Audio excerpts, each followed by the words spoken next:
Okay, so part three is where check the Korea Commercial Act is the Article 797 limits of liabilities. I already did read in this one, so you can check in. So is according to the commercial is Korean Maritime Act is the you can find we are the same volume and the scope of what the Hague-Bisbee rules.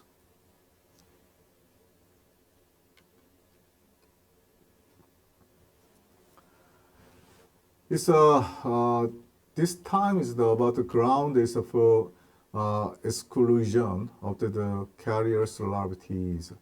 This part is about the exemption of the carrier's liability. Uh, the ground is for exemption of the carrier's liabilities means the grounds is that free is the carrier from the liabilities for damages to the shipper. A limit of liabilities clauses we discussed earlier is and the exemption of the liabilities clauses are two elements is unique is to shipping contract.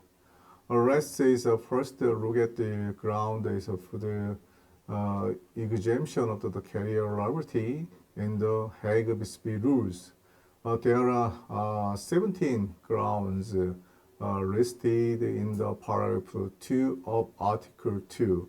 So I'll read this detailing this regulation.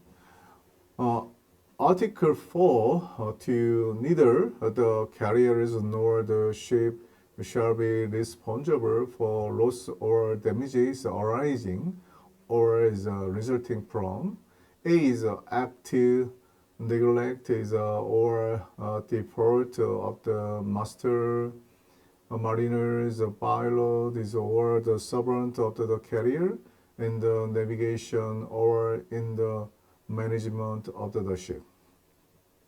B is fire is unless caused by the actual fault or property of the carrier.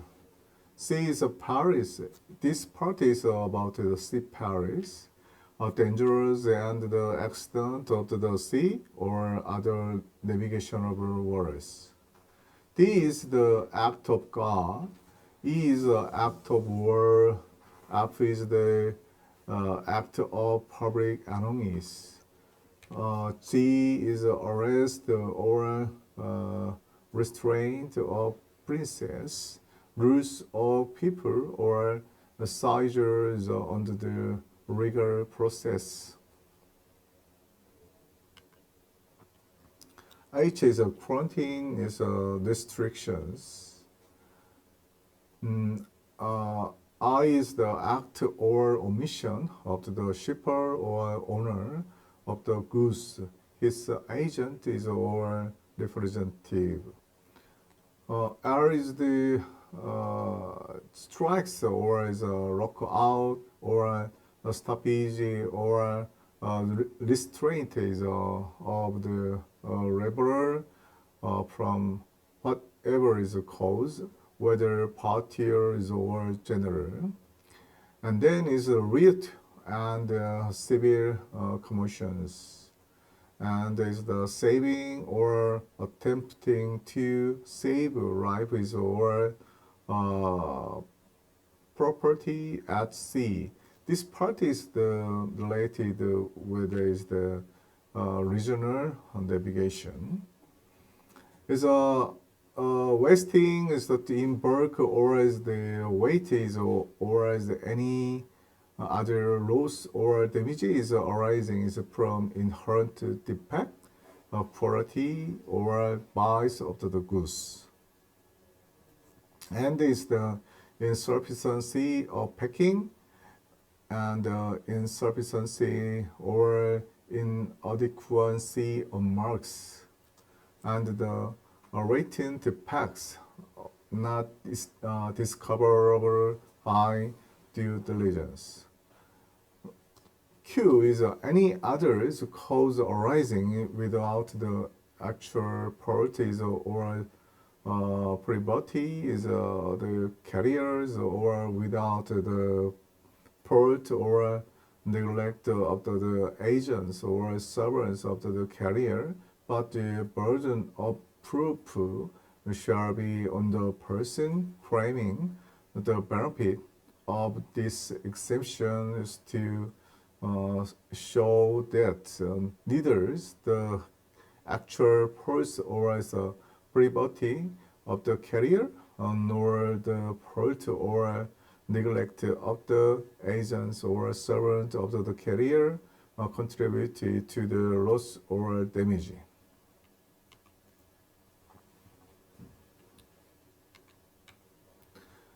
Okay, so this part is about commercial act is the our Korean commercial maritime law.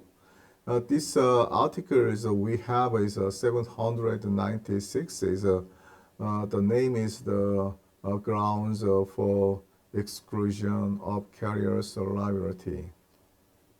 So is I read is the detail is what we have the one is there is the we have 11 items about this exemption of carriers liability. This first one is the perils or the accidents on the sea or on others navigable waters, and there's a force measures and over real or civil wars and piracy and other similar act and judicial seize and quarantine restriction and other restriction by public authorities. So 6 is acts of the consigner or the owner of the cargo or his her employee. 7 is strike or other acts of dispute or lockout of a ship. Act of salvage of life is or property at sea or deviation by this reason or deviation by others of good cause. Yeah, this part is the related with the justifiable or reasonable deviation. This 9 is insufficient packing of the cargo or incomplete is markings. 10 is the particular nature or rating defects of the cargo. Last is the rating defects of the ship. Okay, this part is we are checking about the Hague-Bisbee rules about the exemption of the carriers liabilities detailing. This part, first is the nautical is a fault. It's a overview is a nautical port is means is a neglect is or defaults in the navigation or in the management of the ship and the constitute a ground for exclusion of the carrier's liabilities. Unless is the carrier is direct is the involved in the navigation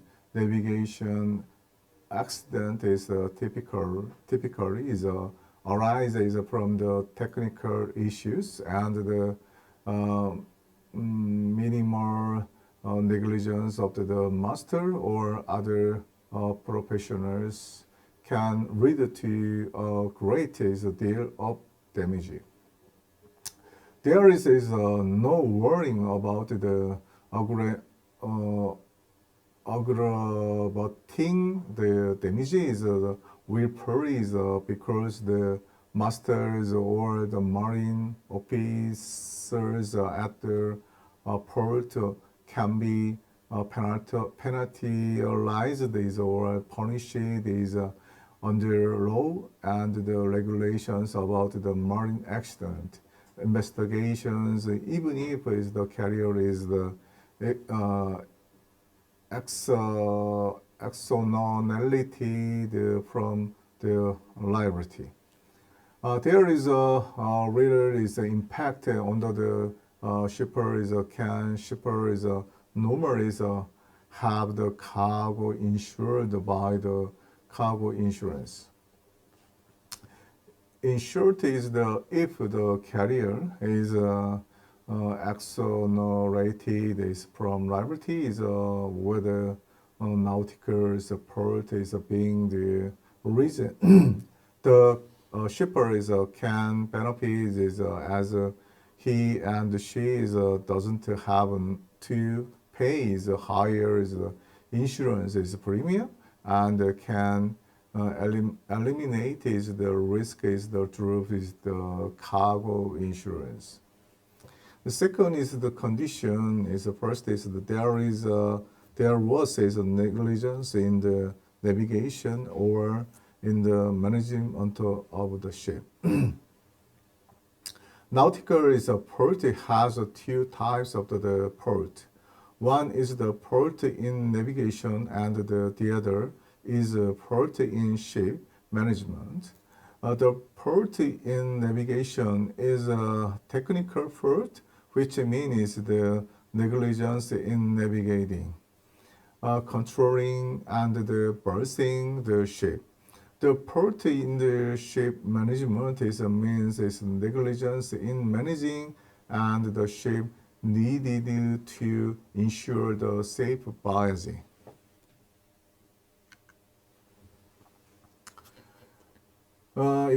First is there was negligence in the navigation or is in the management of the ship. Judges is clear said about it. If damage is caused solely because due diligence was not exercised to the manage to the cargo, the ship is liable for this damage. This means that says if damage is caused because due diligence was not exercised to the manage part of or the entire ship, not the cargo related, then the ship is free from liability. This is because the negligence then makes the ship liable, means the negligence in using the ship equipment is to protect the cargo, not to managing the ship. Is number two is there is no willful risk is the or negligence of the carriers involved. Nautical is a port is a meaning is the servants is a port. So the carriers cannot be exonerated is from liability. If damage was caused by the carrier is a willful risk is over negligence. Although is the master is not required to follow the pilot's directions. The pilot is the negligence as well as master's works as the reasons for excluding the carriers from liabilities under paragraph 2A of Article 4 of the Hague Dispute Rule. 3 is the burden of the proof. Who is the burden of the proof? This exemption liability of carrier. The carrier says bear the burden of the proving that the misconduct is or omission was negligence in the navigation or management of the ship. The second is that we check the fire. So what is the exemption of the fire and the reason? First is the overview.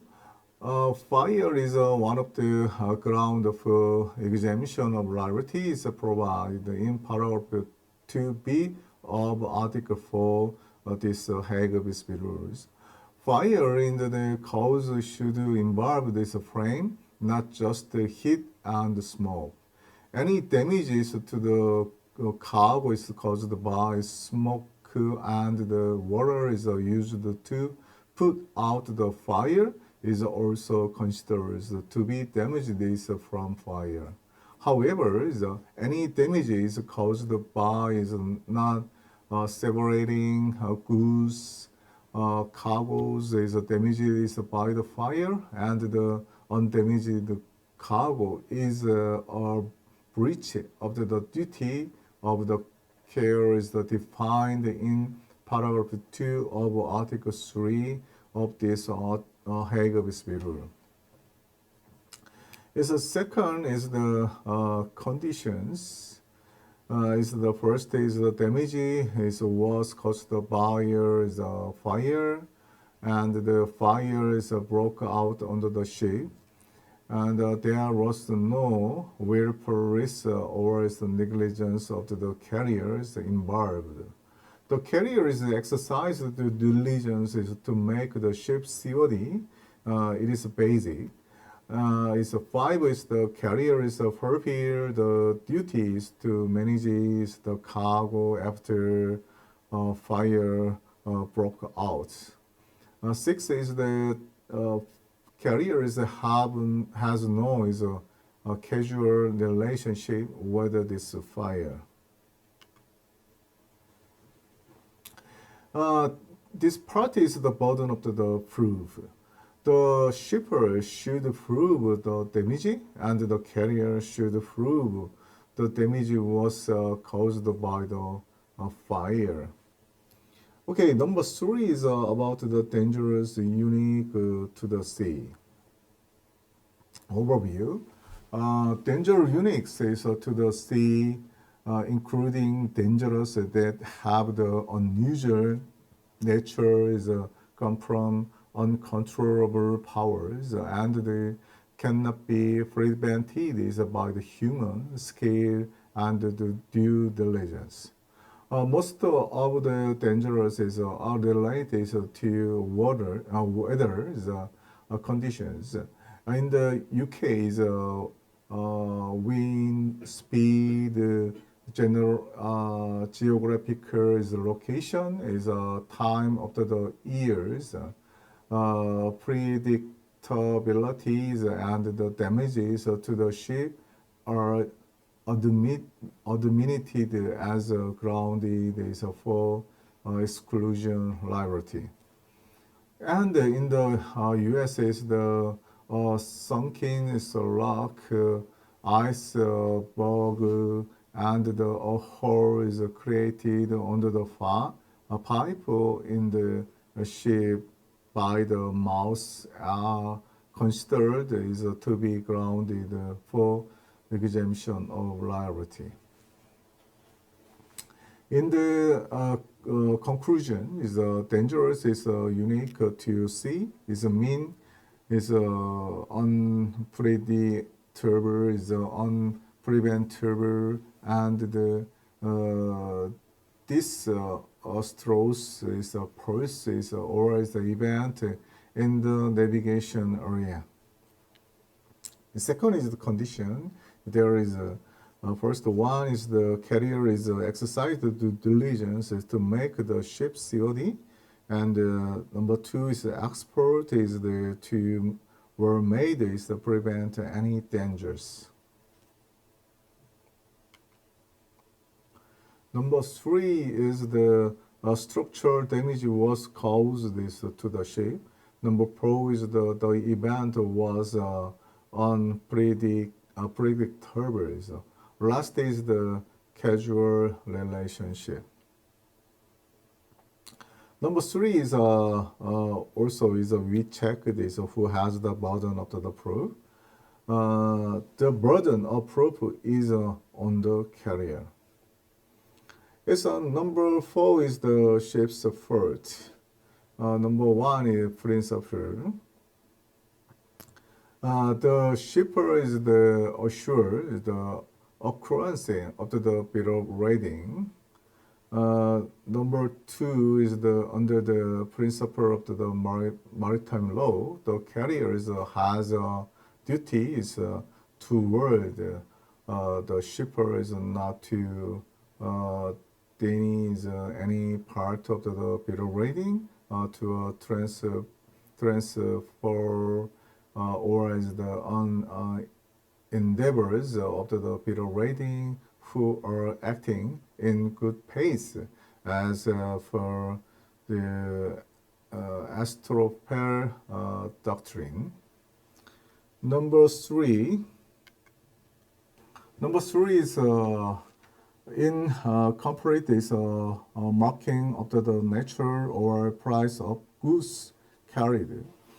There is the nature and the price of goods is falsely reported.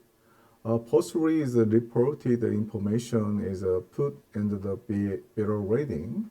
Is a process labeling is done willfully. A false labeling is the constitutes a fundamental breach of contract. Okay, so number three is the shipper's duty to the carrier. This paragraph 3 of the Article 4 Hague-Bisbee rules indicates that the shippers is worthless and the negligence can cause damage. Number 4 is the shipper's duties to the carrier. Paragraph 3 of the Article 4 Hague-Bisbee rules indicates that the shippers worthless and the negligence is the cause of damages. It's damages to the ship and the cargo caused by a servant is higher is by shippers during the loading and the discharging.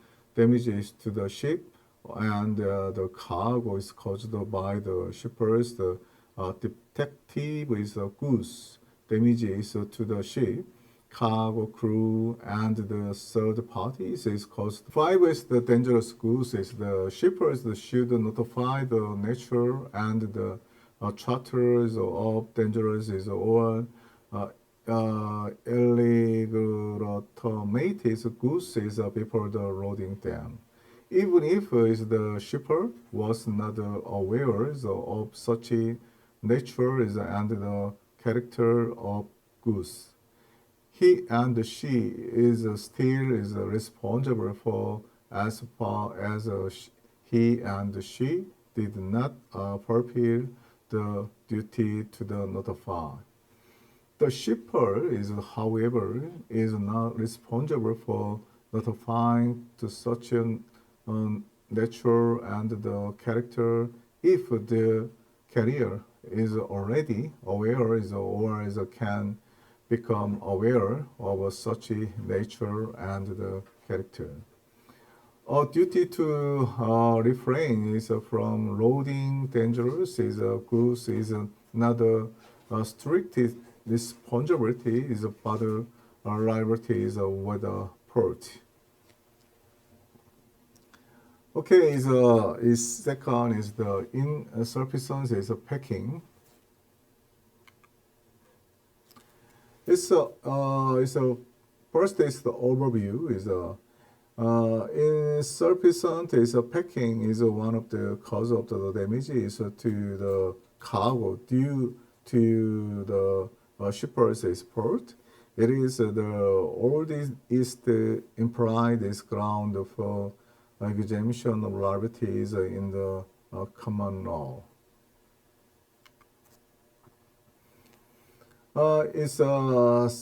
Second is the condition is the packing is insufficient. The carrier is free is performed the duty is to the managing is the cargo. Shippers is the load and count crews is in the beer in case in purse under the FCL containers load. Number three is the burden of the proof. The carriers should prove the insufficiency of packing. Once it is assumed that packing is the insufficient, is the burden of the proof is the moved to the shipper. Number four is exemption is the packing for vehicles. It is customary to load the vehicles is unpacked. So the carrier is not responsible for the very small size of the any damages to these cargoes. Number five is the inherent and latent defects of goods. First one is overview. It is a broader concept that includes as not only is a defect that happen to exact is in certain ground cargoes as defined by the common law, but also is the unique is the characters of goods that can cause loss or damage of goods. Latent is defect is mean defects that in hard to notice using widely is used is normal manners.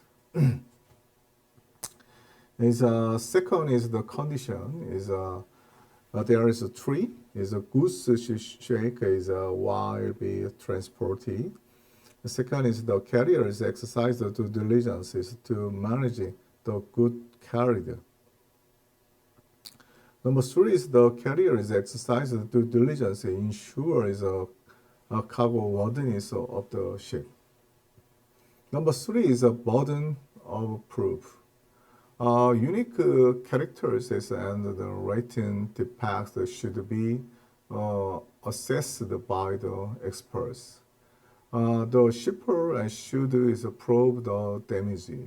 The carrier can claim exemption of liability is by providing the cause of the damage and the seaworthiness of the ship, and the invoking is the unique and the rating defects.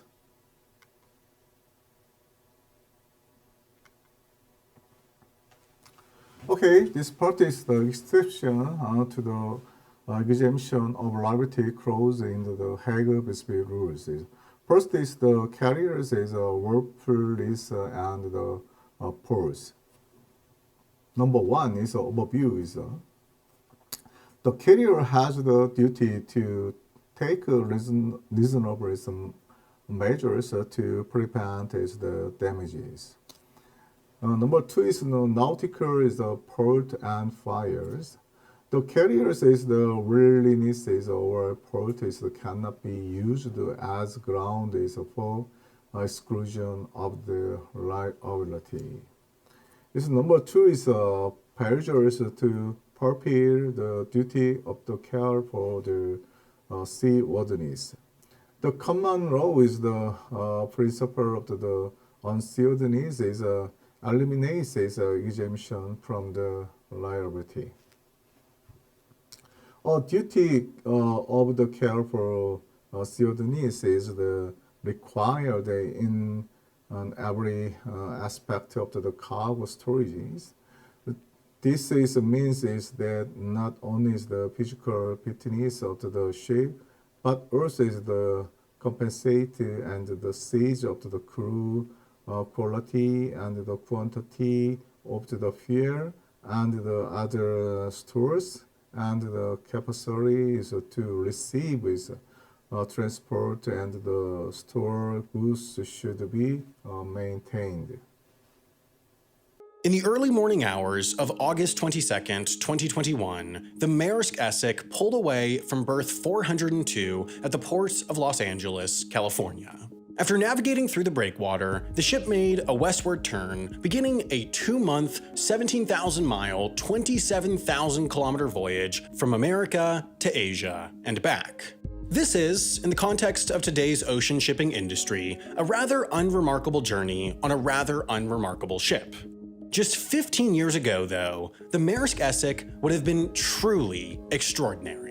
You see, the Essex boasts a capacity for 13,092 20-foot containers, or TEU, 20-foot equivalent units. In 2006, the Zin Los Angeles entered service with a capacity for 9,600 TEU. This was heralded with proclamations of a new era for shipping, as the Zin ranked as the single largest container ship sailing the oceans. In summer 2021, though, the Ever Ace took its maiden journey from Asia to Western Europe with a capacity for 23,992 TEU, 2.5 times more than the largest ship of a decade and a half ago. As a point of comparison, that means this one ship could carry every single container the 100,000-person nation of St. Vincent and the Grenadines received in 2020 at once, and then add Bermuda's annual container traffic on top of that. Now, this trend towards larger and larger ships is indicative of another major trend in the shipping industry: consolidation. Recognizing the incredible economies of scale in an industry founded on the principles of economies of scale, the largest container shipping lines recently worked to reap a cost advantage that their smaller competitors could not by aggregating a larger quantity of containers onto fewer ships. This is both a cause and effect of the fact that in 2000, the top 10 shipping lines controlled 51% of the global market, but now they hold 85%. Bolstered by historically low shipbuilding costs, Maersk, MSC, Evergreen, and others elected to order these new behemoth ships rather than buy or renovate used ships to operate on their busy Asia to Europe and Asia to Western North America routes. So a 13,000 TEU behemoth like the Essex, a record breaker in the wrong year, is now but a rather unremarkable workhorse of a ship fixed on a regular route from Los Angeles. After an uneventful 10 days traversing the Pacific, the Maersk Essex stopped at its first port of call, Yokohama, Japan. The stop lasted 8 hours as cranes unloaded containers from the Americas, then loaded more bound both east and westward. Soon enough, though, the Essex pulled in its lines, thrusted away from the dock, and carefully navigated its way out of Tokyo Bay. Once it reached open water, however, it actually slowed down slightly, for rather strategic reasons. You see, in 2008, in the early days of the financial crisis, shipping lines faced a perfect storm of circumstance. Shipping demand was rock bottom, and fuel costs were sky high. The lines had to innovate to survive, and so a working group at Maersk came up with a stunningly simple proposition: just go slower. You see, like most vehicles, ships are more efficient at slower speeds, but companies were always worried that operating a ship over a long distance below its designed cruising speed could damage its engine, a quick way to squander any fuel savings. Maersk proved this belief false, though, and so began operating many ships at 14 to 18 knots rather than 22. This proved financially advantageous. Most industry players observed 10 to 25% fuel savings on a given journey, and in time, going slower became standard practice industry-wide. Of course, when the shipping market's hot, lines will operate at higher speeds since they'd rather get cargo to its destination and pick up more containers sooner, but when it's not, it's a simple way to simultaneously reduce operating costs and remove capacity from the system when it's not needed. This is exactly what the Maersk Essex did after leaving Yokohama. With no need to get to its next destination quickly, it reduced speed all the way down to 12 knots as it meandered through the East China Sea, which doesn't seem like it'd be a notable practice, but slow steaming has been one of the most significant industry innovations of the 21st century. Given the slow pace, it took 5 days for the Essex to arrive at the port of Xiamen, China, where it sat for some 36 hours as thousands of containers were unloaded. In the afternoon of September 8th, though, it pushed off once again, ready to venture deeper into the Far East. On this stretch of the journey, through the South China Sea, the vessel passed closest to the country that most of its crew members call home, the Philippines. You see, with few labor laws regulating who can work on ships sailing in international waters, It's only natural that cost-conscious shipping lines look for staff from the lowest cost of living countries. In short, they look for those that they can pay least.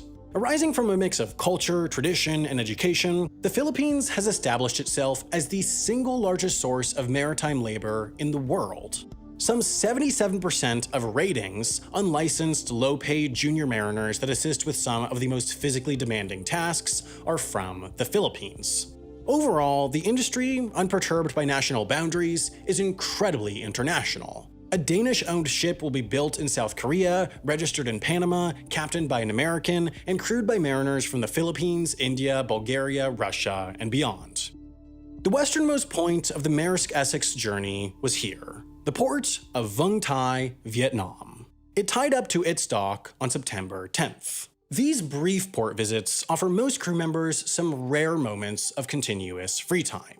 As the cranes handle the work of loading and unloading the ship, the crew is typically allowed to leave the ship, see the sights, experience some nightlife, so long as they're back on board in time. However, because of the border restrictions imposed by many countries in response to the COVID-19 pandemic, this practice of brief short visits to foreign countries has become impractical or impossible, further toughening an already difficult style of life. So, after its 44 hours physically, but not practically in Vietnam, the Essex started spinning its propeller once again on September 12th, and the crew members went back to an endless routine on an endless ocean.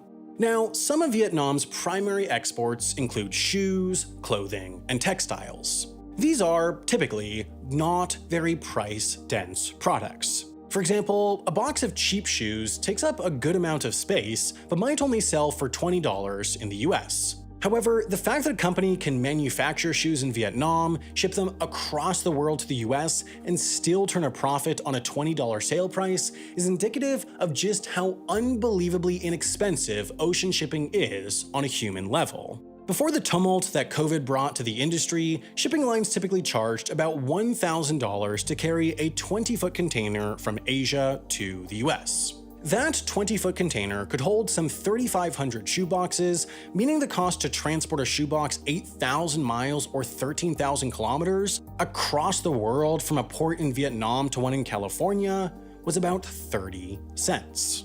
When people talk about ocean shipping enabling globalization, this is what they mean. The fact that transporting a shoebox quite literally to the other side of the world costs less than a single McDonald's chicken nugget means that location and distance are hardly factors in today's world of manufacturing. The Maersk Essex's next stop was Hong Kong, where it docked at the Kwai Tsing Container Terminal for 32 hours between September 15th and 16th. It then took a slow, meandering path around the territory, dropped anchor for 24 hours, then worked its way into the port of Yantian, located near the factories of Shenzhen.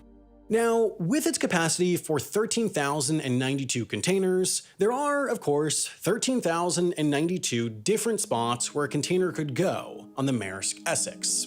Naturally, in practice, it's far from random. Complex, expensive computer programs crunch a huge variety of factors to spin out the ideal storage plan for a given journey.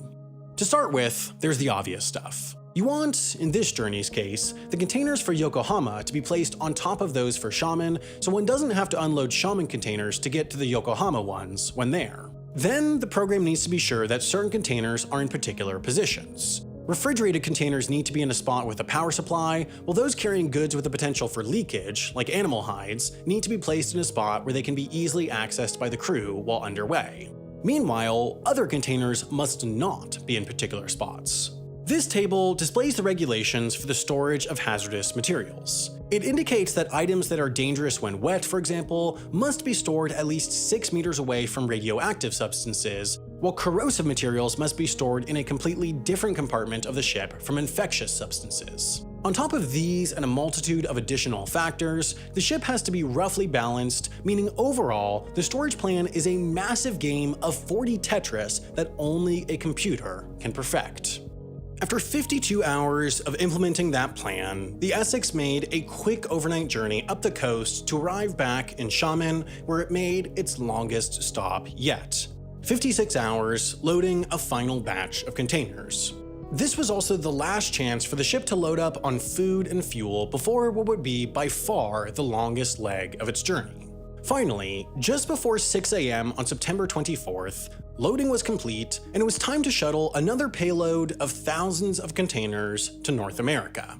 The Maersk Essex passed Taiwan, worked its way through the East China Sea, then threaded the gap between South Korea and Japan.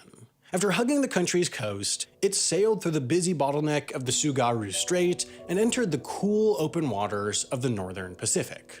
The Essex entered American waters for the first time as it sailed near the Alaskan Aleutian Islands, but then exited the country's exclusive economic zone as its track started to trend south.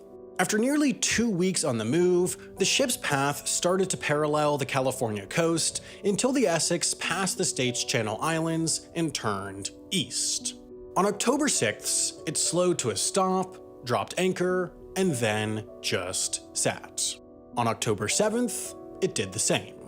Nothing more happened on October 8th, 9th, 10th. In fact, for the next 17 days, a longer stretch than its trans-Pacific journey, the Maersk Essex sat on anchor within sight of California's largest city, waiting for an open berth.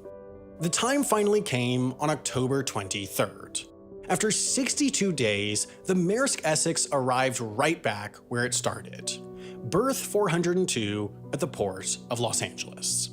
Now, the Port of Los Angeles is located right next to the Port of Long Beach, and while the facilities are technically independent from each other, they take advantage of shared infrastructure like roads and railways. Combined, the complex handles about 40% of all container cargo coming into the country.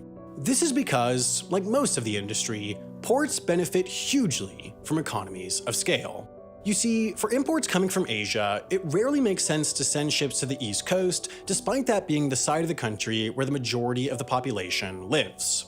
That's because that would require routing through the Panama Canal, whose largest set of locks can only accommodate ships up to 14,000 TEU, smaller than many new container ships, and even then, transit fees are well into the hundreds of thousands, getting a slot can be difficult, and routing via the canal extends journey times significantly. That's why most Asian imports are offloaded on the West Coast, but the US really only has 5 major deepwater container ports on the Pacific: Long Beach, Los Angeles, Oakland, Tacoma, and Seattle.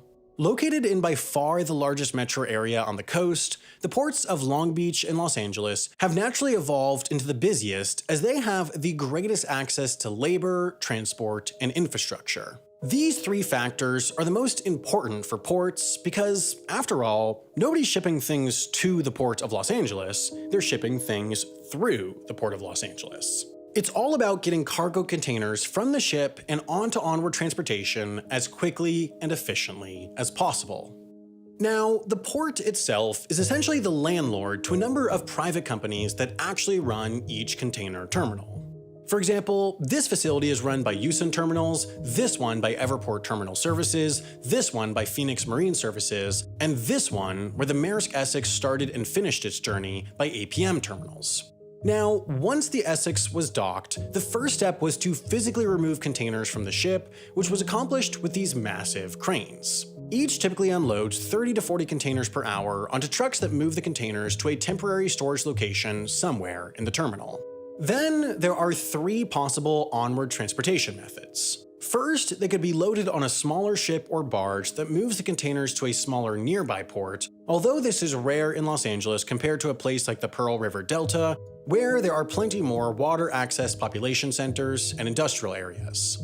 Second, they could be loaded onto freight trains. This direct access to railways, the cheapest method of land-based transportation, is, in fact, a major advantage of the Port of Los Angeles. By far, the most common method of onward transportation from the Port of Los Angeles is, however, trucks. They enter through the terminal's gates, hitch up to a waiting container, then drive it to its final destination, whether that be on the other side of the city or country.